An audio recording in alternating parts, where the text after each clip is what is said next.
Assalamualaikum Ustadz. Waalaikumsalam warahmatullahi wabarakatuh. Saya ingin bertanya Ustadz, bagaimana perayaan Nabi dalam pandangan Islam? Perayaan Nabi macam mana maksudnya? Perayaan Maulid Ustadz, maaf Ustadz. Perayaan Maulid Nabi Perayaan Maulid Nabi dalam pandangan Islam. dalam pandangan Islam boleh, nggak masalah. Dalam pandangan Islam tapi ya. Nah, dalam pandangan Islam, Islam ini kan dalilnya Quran dan hadis. Terus apakah pernah dikerjakan di zaman Nabi Ustadz? Maksudnya perayaan Maulid Nabi ini. Iya Ustadz. Ya kalau kita lihat secara perayaan seperti yang dibuat sekarang ini, ya memang nggak ada. Cuman bukanlah berarti kalau nggak ada itu langsung nggak boleh. Terus sedangkan dalam Al-Quran telah diterangkan bahwasannya agama itu sudah sempurna Ustadz, nggak bisa kita tambahin dan tidak bisa kita kurangi lagi Ustadz. Oh, di sini salah besarnya di sini. Di sini salah besarnya. Al-Quran surat Maidah ayat 3 itu mengatakan, pada hari ini telah kusempurnakan agamamu untukmu. Nah, cuman sempurna itu kita tanya sempurna sebagai apa? Sempurna yang dimaksud dalam ayat tersebut sempurna sebagai dalil. Maka dalillah yang menentukan. Kalau ada dalilnya berarti boleh. Kalau nggak ada dalilnya, ya berarti tak boleh. Tinggal yang dituntut pertanyaannya, Maulid Nabi ini ada nggak dalilnya? Bukan ada nggak dicontohkan di zaman Nabi. Bukan itu pertanyaannya. Ada nggak dalilnya? Itu. Maka kalau ditanya ada nggak dalilnya, ya kita jawab ada. Al-Quran mengatakan wazakirhum bi ayyamillah. Itu kata Allah. Ingatkan mereka kepada hari-hari Allah. Bagaimana pengertian hari-hari Allah dalam ayat itu? Nabi Muhammad menafsirkan ayat itu berdasarkan hadis dari Ubay bin Ka'ab. Nah, kata ayyam, kata hari dalam ayat itu adalah nikmat dan karunia Allah. Berarti artinya bagaimana? Ingatkan mereka kepada nikmat-nikmat dan karunia Allah. Nah, oleh karena arti ayat itu ingatkan mereka kepada nikmat-nikmat dan karunia Allah, disinilah Ibnu Hajar, dua orang ulama baik Ibnu Hajar Asqalani dan Al-Hitami, beliau mengatakan kalau arti ayat itu ingatkan mereka kepada hari-hari dan kepada nikmat-nikmat dan karunia Allah, berarti Maulid itu boleh. Kenapa? Karena kelahiran Nabi itu adalah karunia Allah yang sangat besar, nikmat Allah yang terbesar. Boleh. Karena arti ayat itu seperti itu. Terus sahabat apakah pernah membuat perayaan itu Ustadz? Nah, sahabat memang tidak pernah bikin. Jadi kalau misalnya sahabat nggak bikin, pertanyaannya ngapain kita bikin gitu kan? Iya, Ustaz. Di sini sering orang bodoh berpikir. Salahuddin Al-Ayyubi, kenapa dia pertama kali membuat perayaan Maulid ini? Kenapa dia bikin? Karena berangkat pemikiran itu dari surat Hud ayat 120 itu kalau nggak salah saya. Coba buka surat Hud ya.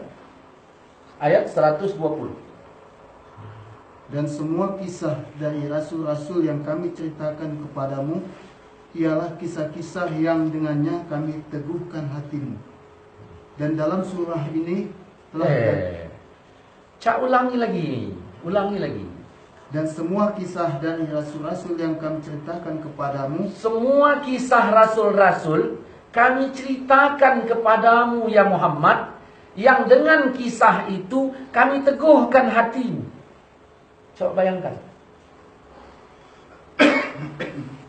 Semua kisah rasul-rasul kami ceritakan kepadamu ya Muhammad, yang dengan kisah itu kami teguhkan hatimu.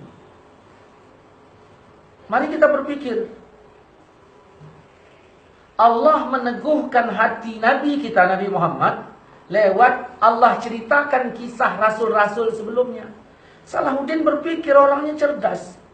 Nabi saja Allah teguhkan hatinya lewat kisah rasul-rasul. Dia berpikir, kenapa umat ini tidak cinta kepada Rasulullah? Karena mereka hanya mengenal nama, tapi tidak mengenal sosok. Maka dikumpulkannya lah umat segitu banyak, dipanggilkannya ahli sejarah untuk menceritakan kisah Nabi Muhammad supaya umat ini cinta kepada Nabi Muhammad. Sahabat kenapa nggak bikin? Kan gitu. Sahabat kenapa nggak bikin? Sahabat ngapain pula bikin acara perayaan yang seperti dibuat oleh Salahuddin Al-Ayyubi? Orang sahabat hari-harinya pun sudah bersama Nabi.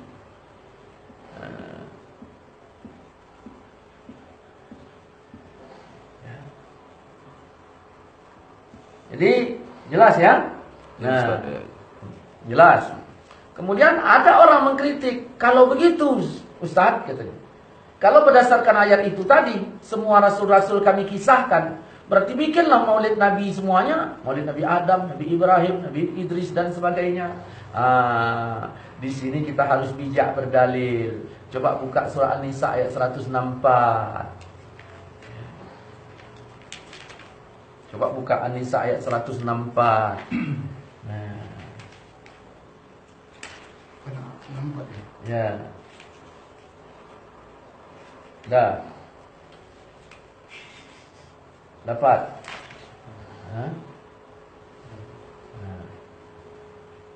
Dan kami telah mengutus rasul-rasul yang sungguh telah kami kisahkan tentang mereka kepadamu dahulu. Terus? Dan rasul-rasul yang tidak kami Nah, kisahkan. kan jelas di sini. Ada rasul-rasul yang kami kisahkan, ada rasul-rasul yang enggak kami kisahkan. Kenapa kita enggak bikin maulid Nabi Ibrahim? Sekarang yang mau ditanamkan di hati umat ini cinta kepada siapa coba? Kepada Nabi Muhammad. Ya kisah Nabi Muhammad lah. Nah, ada orang bertanya, kalau begitu pentingnya maulid ini tadi, kenapa setahun sekali? Kenapa enggak sering aja setiap bulan? Makanya kita berdalil harus cerdas. Cerdasnya berdalil itu macam mana? Kan ayat tadi mengatakan wazakirhum, ingatkan mereka. Yang namanya ingatkan mereka setahun sekali ya cukup lah. Kalau sering-sering bukan ingat namanya. Mungkin ada orang yang mengkritik begini, Ustaz, bikin maulid ini kan ya terlalu bersenang-senang ya, bersenang-senang. Saya jawab, kalau bersenang kenapa rupanya? Ya dalilnya mana Ustaz? Katanya. Saya bilang, Allah mengatakan wa ma arsalnaka illa rahmatan lil alamin. Nah, kami tidak utus engkau ya Muhammad kecuali sebagai rahmat.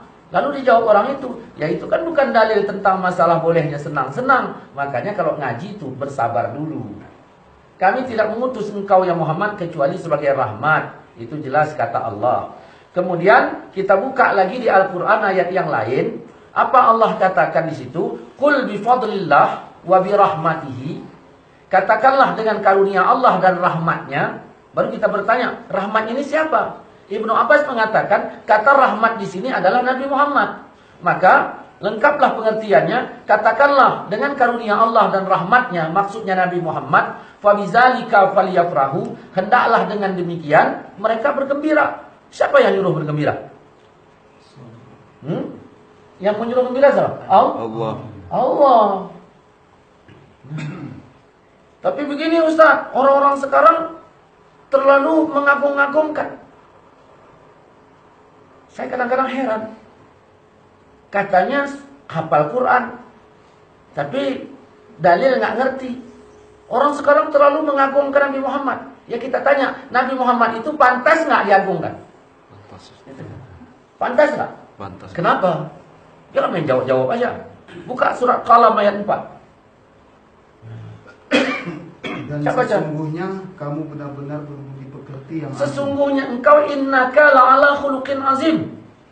Sesungguhnya engkau Muhammad punya budi pekerti yang agung. Nabi Muhammad itu diagungkan dalam Quran. Allah mengagungkan Nabi Muhammad. Masa kita yang ikut Allah meremehkannya? Cobalah. Kita meremehkannya.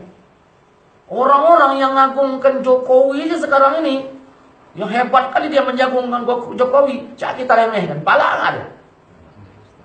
Allah mengagungkan Nabi Muhammad. Datang awak yang ingin masuk surga Allah ini meremehkannya atau nggak mau mengagungkannya, macam mana? Di situlah kita berpikir. Nah, Kemudian, apakah mengagungkannya itu berfaedah? Al-Quran surah Al-Had ayat 30 mengatakan, wa may yu'azzim hurumatillah. Siapapun yang mengagungkan yang terhormat di sisi Allah, itu lebih baik baginya di sisi Tuhannya. Ada orang berkata begini Ustaz. Kita tengoklah perayaan-perayaan Maulid Nabi ini, menghabiskan dana segala macam. Apa enggak mubazir? Ya, kita jawab ajalah logikanya. Orang mestakan anaknya itu besar enggak dananya? Besar, Ustaz. Besar. Kalau sama perayaan Maulid Nabi yang biasa-biasa ini mana besar? Jokowi mantu kemarin. Macam mana? Besar enggak? Besar. Besar. Nah, besar dananya kan? Untuk perayaan Maulid Nabi, perayaan pesta itu segala macam, besar dananya. Siapalah? Katakanlah saya mestakan anak saya, habis uang 30 juta. Nah, siapa rupanya anak saya itu? Anak saya sama saya di dalam Quran mana lebih mulia? Apa kata Allah? Jangan kau katakan kepada orang tua, berarti lebih mulia orang tua. Tapi saya habiskan uang 30 juta untuk mestakan anak saya. Terus begitu saya pestakan anak saya menghabiskan uang 30 juta, begitu ada perayaan Maulid menghabiskan uang 5 juta, lalu saya kritik itu mubazir dan sebagainya. Saya bertanya kepada si pengkritik itu, dia baca Quran apa enggak? Kita lihat surah Al-Ahzab ayat 6. An-nabiyyu aula bil mu'minin min anfusihim. Nabi itu hendaknya lebih aula di hati orang mukmin ketimbang diri mereka. Nabi itu hendaknya lebih aula. Nah. Lebih aula, lebih tinggi. Nabi, bukan anak saya hendaknya lebih aula dari Nabi, bukan. Tapi Nabi hendaknya lebih aula.